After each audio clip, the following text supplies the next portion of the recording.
Police वाले आके परेशानी करता है, पैसे मांगता है जगह का, तब रहने देंगे, नहीं तो नहीं रहने देंगे। तोड़ के ले जाता है, हम फिर बना लेते हैं। पुलिस वाला हफ्ता लेता है, मांगता है हमसे, लड़ाई रोज होता है। दिल्ली हाईकोर्ट के आदेश के बाद भी दिल्ली की सड़कों पर, फुटपाथों पर कब्जे बढ़ते जा रहे हैं।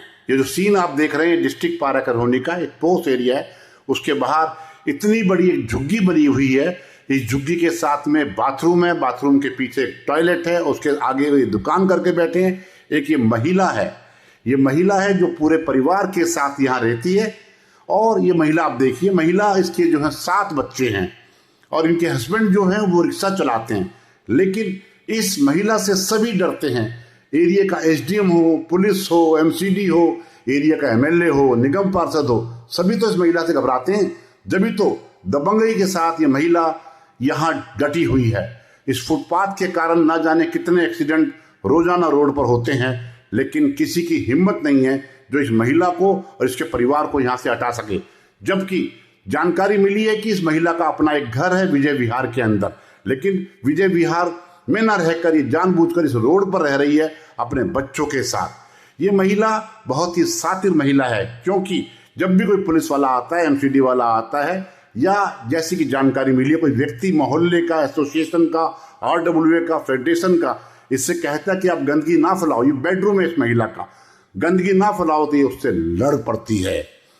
और साथ में एक बात कहकर ये सामने वाले को चुप कर देती है कि मैं मुसलमान हूं और मुस्लिम होने के कारण आप लोग मिलकर मुझे सता रहे हैं। यदि आप ज़्यादा मुझे तंग करेंगे तो मैं आपकी शिकायत कर दूंगी, आपको किसी न किसी आरोप में बंद करवा दूंगी। ऐसी जानकारी हमें क्षेत्र के लोगों ने दी।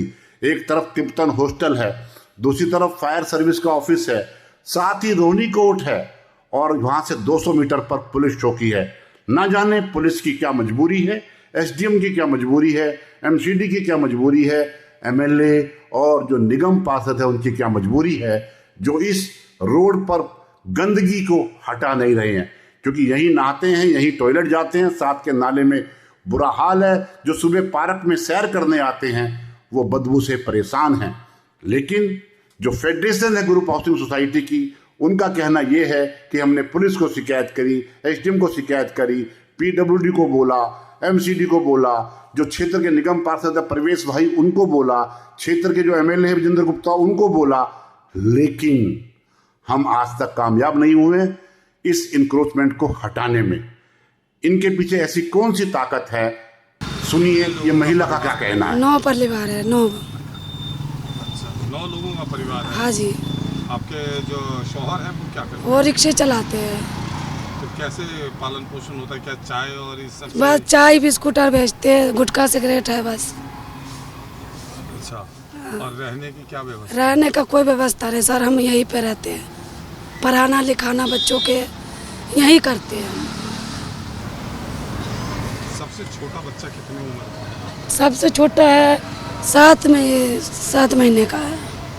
पुलिस वाले आके परेशानी करता है, पैसे मांगता है जगह का, तब रहने देंगे, नहीं तो नहीं रहने देंगे। तोड़ के ले जाता है, हम फिर बना लेते हैं। पुलिस वाला हफ्ता लेता है, मांगता है हमसे, लड़ाई रोज होता है।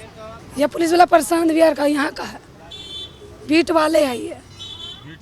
हाँ जी, हाँ, हमारा पानी कटवा दिया ये जूस वाले ने।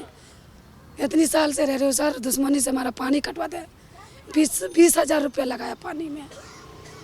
दिक्कत है तो सबको है, पानी का तो सबको जरूरी पड़ता है सर, पानी के लिए तो मना नहीं करते। बिजली का भी कुछ प्रबंध है? हमारा मीटर लगा हुआ है। कोई एमसीडी भी सब आता है, पैसे मांगता। कल लेके गया 500 रुपया, एमसीडी वाले लेके गया। कितना बड़ा परिवार है आपका? परिवार वही है, हमारा 2 बेटी है, लड़का है, 5 गो लड़का है, छोटे छोटे हैं। इंक्रोचमेंट का तो आपको देखा देखी और भी तो लोग यहाँ पे रह सकते हैं? नहीं, ऐसा है, ये रोहिणी का नंबर 1 एरिया कहला रहा है। हमने आपसे पहले ही बताया, ये बहुत एरिस्ट एरिया है, ठीक है। और यहाँ बड़े बड़े वीआईपी लोग सब रह रहे हैं। और कहने का मतलब है, ऐसा हम जो रह रहे हैं, ऐसा आपको पूरे रोहिणी के, और ये प्रशांत विहार सेक्टर 14 हमारा पड़ता है, ठीक है। इसमें क्या है कि आदमी रह नहीं पाएगा, एक हम रह रहे हैं। आपने देखा कितने रोब से ये फुटपाथ पर कब्जादारी महिला बोल रही है। कितना इसके अंदर एक कॉन्फिडेंस है कि मुझे कोई नहीं हटा सकता। साथ ही उसका कहना है कि पुलिस वाले, एमसीडी वाले, जल बोर्ड वाले मुझसे महीना ले जाते हैं, हफ्ता लेते रहते हैं।